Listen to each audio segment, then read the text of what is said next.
Hi, my name is Frank, and today I will share a steaming confession, the very desire that sparked the burning passion I developed for my stepsister. Before we begin, make sure to hit the subscribe button. Don't forget to watch till the end and smash the like button to show your support. It's been years since I lost my mom, but sometimes it still feels like yesterday. I often catch myself staring at her picture, thinking of how much everything has changed. I sit in my room, the dim light from the lamp casting long shadows across the walls. The air feels heavy, almost suffocating, as if the weight of time itself has come to settle here. My fingers trace the edges of a family photo album.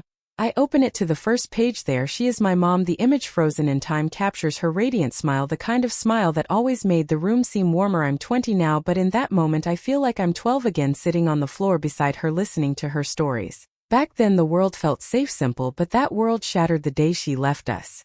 The accident, it wasn't supposed to happen that way, but it did. A flip through the pages, the images, growing more distant, more like strangers, with every turn. The last one is from the funeral. Silent faces, empty eyes, my dad standing there in his suit, looking more like a stranger to me than have you ever known. I don't even know what to say to him anymore, not since that day. There's a coldness between us, a silence that stretches endlessly. We don't talk about it, we didn't talk about anything anymore. The sharp ring of my dad's phone pulls me out of my thoughts. I hear his muffled voice echoing from the other side of the house. Business calls, always business, they've become his new reality. I wonder sometimes if he's ever really been here, not the way he should be, not the way I need him to. I sit by the window now, looking out at the rain. It's strange how it falls, steady and unrelenting, like time slipping away. I want to scream, but the house is too quiet. Even the sound of the rain seems muffled, as if the world itself is pressing in on me, suffocating me in this endless silence. The clock on the wall ticks away the minutes, and all I can think about is the emptiness. The dining table downstairs is set for two, always two plates, two chairs, but the space between them is too vast. The gap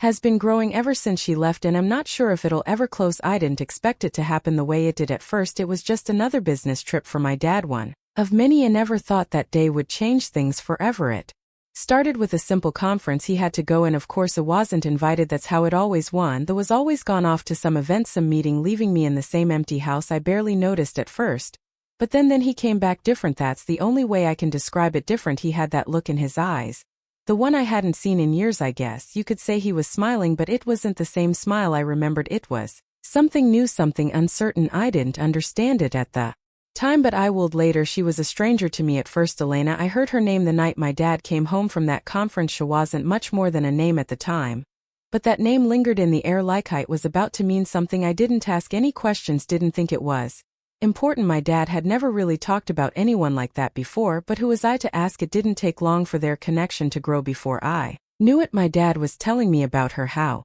they met over coffee, how she was so easy to talk to, how her laughter filled the air in ways I hadn't seen from him in years. My dad had always been distant, but with Elena he seemed more alive. I could hear the difference in his voice when he talked about her, like he was rekindling something he had buried a long time ago.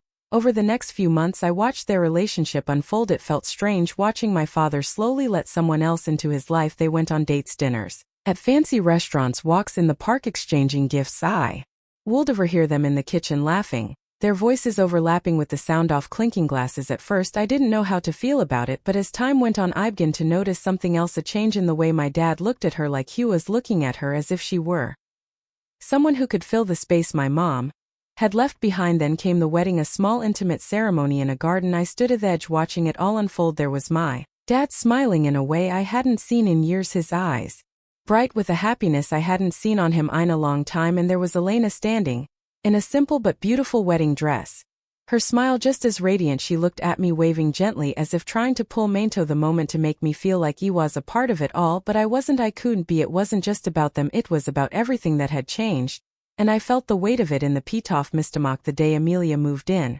I remember the sound of her footsteps before I even saw her. The front door creaked open and I could hear the shuffle of suitcases being dragged across the floor. The air in the house felt heavier, like something was about to change, and I guess in a way it was she. Was the change, the disruption, the new presence in a space that had felt far too empty for too long. Her voice came next, light and bright, slicing through the silence that usually hung around our house. She was joking with her mom Elena about the outdated decor in the living room. Her laugh was loud, confident, nothing like the quiet I was used to. I couldn't quite place it at first, but there was something about her that instantly pulled my attention, something that made her presence impossible to ignore. I stayed in my room, unsure whether I should go down and greet her, but before I could decide the door to my room swung open without warning. There she stood, Amelia. Her dark hair framed her face and her eyes, those piercing eyes, locked onto mine. Her smirk was playful, almost like she already knew something I didn't. She didn't hesitate for a second. "Hey, you must be Frank," she said, her voice bright and teasing. "I'm Amelia. Just moved in, you know." I figured we should at least say hi. Her words came out like a song, light and easy, while I stood there frozen, unsure how to respond. I think I must have stared for a second too long, because she raised an eyebrow, clearly amused by my awkwardness, but that was how it always went for me. Awkward silences, unsure movements. I was good at being invisibly, at least I had been, but when Amelia was around, that didn't seem to work anymore. She didn't leave room for invisibility. Over the next few days, Amelia's energy seemed to infect every corner of the house. I'd hear her singing loudly as she unpacked her things, her voice bouncing off the walls as if the space belonged to her already. She'd roll her eyes when I tried to stay quiet, tease me about my music collection, or ask why I never seemed to play anything fun. It wasn't just the volume that shocked me, it was the way she filled the space. It was like she had this power to change everything. I had never been one for loud, chaotic moments, but Amelia, she thrived on it, and somehow her energy pushed me further into the background. But there was something more in the way she looked at me. It wasn't just teasing, something deeper lurked in her gaze, like she was trying to figure him out piece by piece, and I couldn't help but feel watch at it. Started out simple like any other harmless teasing, but I could feel the shift almost immediately. It was subtle. First I was sitting on the couch, lost in my book, trying to escape the noise that Amelia had brought into the house. He wasn't a fan of distractions, but lately they seemed unavoidable. Then out of nowhere her voice cut through the silence. I didn't even have time to react before she appeared at my side, her hand snatching the book from my lap and flipping it closed with a soft thud. "Seriously, Frank, still reading about that band? You know they're terrible, right?" Amelia's voice was light, teasing, but there was a glint in her eye, a playfulness I couldn't quite ignore. I blinked at her, momentarily caught off guard. "What do you mean terrible? You didn't even listen to them," I replied, setting the book aside, my fingers twitching slightly in irritation. She laughed, shaking in her head, as though it had just revealed the world's greatest secret. "I don't have to listen to them talk. No, their songs are a joke. All those lyrics are just pure nonsense." It wasn't like I'd expected her to understand my music taste. Most people didn't, but she didn't stop there. With Ashley grin, she picked up my phone, swiping through it as if she owned it all. "Right, let me show you what real music sounds like." She hit play on her playlist, some upbeat pop tune that made my ears want to curl in protest. Without a word, I grabbed my phone back and paused the track. "You were right, let me play you something better." I opened my music app, choosing one of the band's albums, and hit play. The sound of electric guitars and pounding drums blasted through the speakers. Amelia winced dramatically. "Oh no, not this again," she exclaimed, rolling her eyes, but her laughter was contagious. She didn't resist for long, letting me win this round with a smirk and a playful shove. Our interactions began to follow this rhythm of back and forth teasing, but somehow more meaningful with each moment. Then came game night. It wasn't anything special, just the usual cards, maybe some snacks, and a lot of competitive banter. But this time something felt different. As we reached for the same card at the same time our hands brushed, it was just a moment, but it left a tingle on my skin that I couldn't ignore. Our eyes met, and for a fraction of a second the world around us stopped. Amelia's expression shifted, her playful grin faltering, and there was something in her gaze that made my heart skip a beat. We quickly looked away, both of us pretending like it hadn't happened, but it lingered later as the game continued. The tension grew in small, subtle ways, brushing hands, too often lingering looks that held for just a moment too long, our laughter stretching a little too far, as though we were trying to avoid something we couldn't quite name, and yet we couldn't seem to stop. It was a normal afternoon, at least that's what I thought at first. I was in the living room minding my own business when I heard a sudden crash. The sound was sharp and jarring, followed by a muffled curse. I froze, instantly on alert. "Amelia!" I bolted up from the couch, my heart racing. I didn't even think, I just ran toward the sound of the noise, my mind racing with all the worst possible scenarios. When I turned the corner into the hallway, I saw her on the floor, books scattered around her, her knees bent awkwardly as she winced in pain. She had tripped over the rug, something that had always bothered me about the place, but I never bothered to move it. Now it felt like one of those stupid details I couldn't ignore. "Amelia!" I rushed over to her, dropping to my knees beside her. She looked up, her face flushed with embarrassment, but I could see the pain in her eyes as she held her knee. "Are you okay?" I asked, my voice coming out sharper than it meant. She winced again, her teeth biting down on her lower lip. "I'll be fine," she said softly, trying to push herself up but clearly struggling. I gently placed my hands on her arm, helping her to sit up. She looked at me, the brief touch lingering between us in a way that made my pulse quicken. I could feel her breath catch as I guided her to her feet. "Thanks," she murmured, her voice almost a whisper. There was something in her eyes, then something that made my own heart skip a beat. We stood there for a second, our hands still brushing together before both of us pulled away flustered. It wasn't the first time our hands had touched, but this moment felt different, an unexpected closeness and intimacy that neither of us had asked for. She smiled awkwardly and I did the same. You sure you're all right? I asked, though I knew it wasn't just about the fall anymore. Yeah, I'm fine, she replied, but the way she looked at me said otherwise. It was a sunny afternoon. He wasn't expecting it. I didn't even know she was out of the bathroom. I was just walking down the hallway, my mind wrapped around some stupid thought when I saw her. Amelia stepped out of the bathroom, towel wrapped loosely around her body, the steam from the shower still clinging to the air. She didn't see me at first, and I should have just kept walking, kept me eyes forward, but something about the moment made me pause. It wasn't intentional, I didn't mean to stare, but she was right there so close.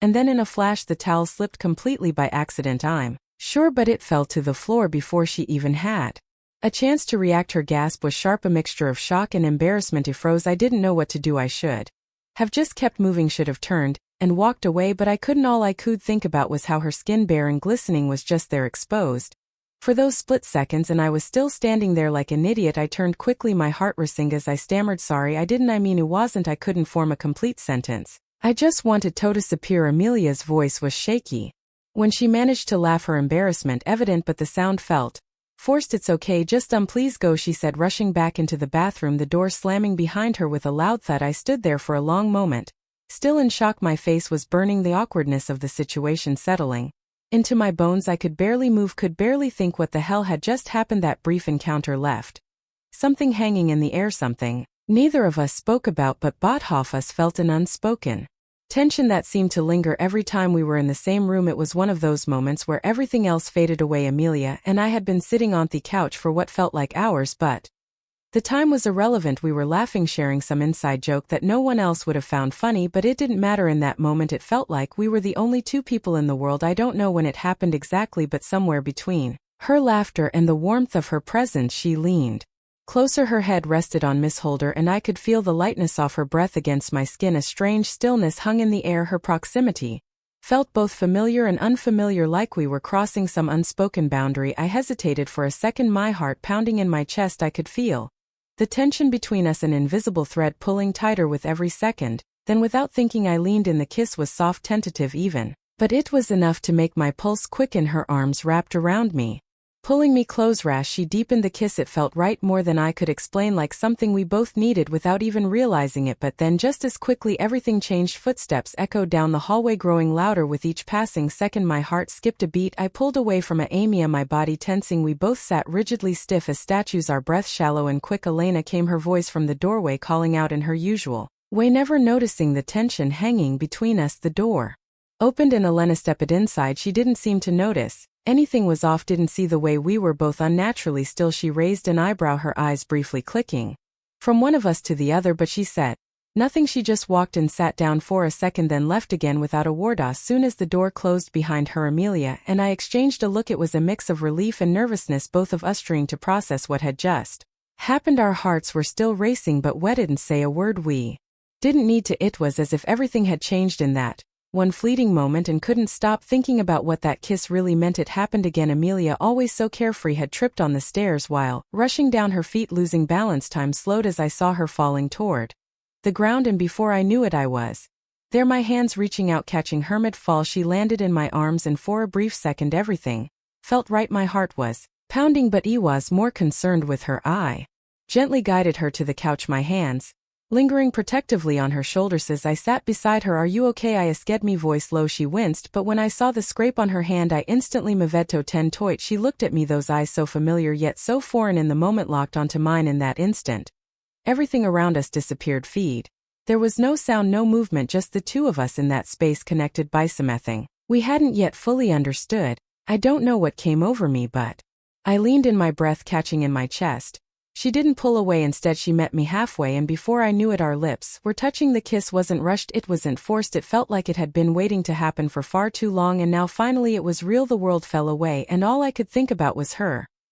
The warmth of her body against mine, the softness of her lips. This, whatever this was, felt inevitable, and I couldn't deny it any longer. It was late, later than I realized. The house had quieted down. The sounds of our parents' voices distant and muffled through the walls. Amelia and I were sitting on my bed, our legs stretched out beside each other, talking in hushed voices about anything And everything we spoke about life, how everything had changed since my mom passed away, how she had to adjust to a new family, and how I had to adjust to the person my father was becoming. It was all too much. Sometimes I could feel the weight of it pressing down on me every day. Amelia was always different. She didn't talk about her frustrations the same way I did, but I could hear it in the undertone of her voice, in the way she looked away when things got too real. It was raw, honest, vulnerable in a way I couldn't fully grasp. As the conversation turned quieter, more intimate, my hand brushed against her chest. It was an accident, a momentary touch, but it felt like something more than that. She didn't flinch, she didn't pull away. Instead, she looked me straight in the eyes, her breath catching in the stillness between us. I froze, unsure of what to do. My hand was still lingering, just inches away from where it shouldn't have been. I could feel my pulse racing. There was something about the moment, the vulnerability in her gaze, that made everything inside me feel like it was both too much and not enough. Her eyes held mine as if silently telling me it was okay. Slowly, cautiously, I let my hand move again, this time touching her chest, more deliberate, more intentional. I didn't know where this was going, didn't know what it meant, but I couldn't pull back. The room felt smaller, the air heavier. It wasn't just the touch, it was everything that had built up between us, everything unsaid and yet somehow understood. The atmosphere was charged, thick with tension. Neither of us said a word, but in that moment nothing needed to be said. The room was quiet, the dim light from the lamp casting soft shadows on the walls. Amelia and I were sitting on my bed, the space between us shrinking with every passing second. My heart was racing, an inexplicable mix of excitement and uncertainty, but it was too late to turn back now. I leaned in, and the moment our lips met, everything around us seemed to disappear. There was nothing but us, her soft lips, her warmth against me, the way her body responded to mine. It was like we'd been waiting for this, both of us all along. She fell back onto the bed, pulling me with her. I couldn't help it. I was drawn to her, to the way she made me feel alive, wanted, needed. Our bodies pressed together, her hands tangled in my shirt, and for a moment everything felt perfect. Then, just as quickly as it had begun, everything stopped. Creaked, the sound of the door moving ever so slightly, Elena's voice calling from the hallway. Frank, Amelia. My heart skipped a beat, and he pulled away from her, panic surging through me. I jumped off the bed in a rush, my breath heavy as I stumbled to the other side of the room. Amelia sat up, trying to compose herself, quickly adjusting her clothes. We both knew we had to act normal, too normal, but it was almost impossible. I could hear Elena's footsteps growing louder, and my body was still shaking with the adrenaline. When Elena finally entered, she gave us a curious glance but said nothing. She sat down on the edge of the room, her eyes flicking between us, though her smile remained unbothered. I could feel Amelia's nervous energy, her glance quick but meaningful, and for the first time it felt like we were standing on the edge of something we could no longer avoid. Dinner was an interesting affair in our house. The table was set, the soft clink of silverware and the low hum of conversation filling the room. Elena and Dad sat across from each other, their laughter natural, unforced, sewn like the silence that once stretched between them. When I was younger, they seemed so at ease, so comfortable in their newly formed life together. Amelia was at the far end of the table, her eyes occasionally meeting mine, a quick glance, then quickly looking away, a smile playing on her lips. It wasn't obvious to anyone else, but we both knew the weight of those moments, those small unspoken exchanges. I caught the look in her eyes a few times, and I could feel my chest tighten. There was so much unsaid between us, so much that was beginning to grow stronger with every passing day. It was all too new, too dangerous, and yet it felt right. The conversations continued, but my mind wandered. I wasn't fully present, not really. I was distracted by everything that had happened, by everything that was still hanging in the air between Amelia and me, but somehow I knew that what we had was inevitable, and I wasn't sure how to handle it. After dinner, the usual chatter continued, but I needed some space. I slipped outside, the cool night air hitting me like a wave. The stars were bright, scattered across the sky in their quiet perfection. I sat down on the back steps, letting the silence around me. It felt peaceful, almost like a pause in the chaos that had been my life for the past few months. I thought about everything that had changed, how much my life had shifted in such a short time, this new family, this new dynamic. How had it all happened so fast? But then I realized it wasn't just the family that had changed, it was me. I'd grown, adapted, learned to live with the complexities of a life I hadn't seen coming, to a life that had unexpectedly become full of feelings I wasn't ready for, but also things I needed more than I realized: love, connection. And with Amelia, something deeper. From the corner of my eye, I saw her standing at the door, her figure framed by the light coming from inside. She was watching me with a soft smile on her lips, and I couldn't help but smile back. That I didn't have to say anything. We both understood whatever this was, whatever it will become, we were in it together. The uncertainty about the need for answers, they could wait. For now, I was content just being with her in this moment, in this strange new reality we had carved for ourselves. What do you think will happen next? Will our little romance survive the dangers of getting caught soon? Drop your thoughts and opinions in the comments, and also don't forget to like and subscribe to this channel for more interesting confessions like this one.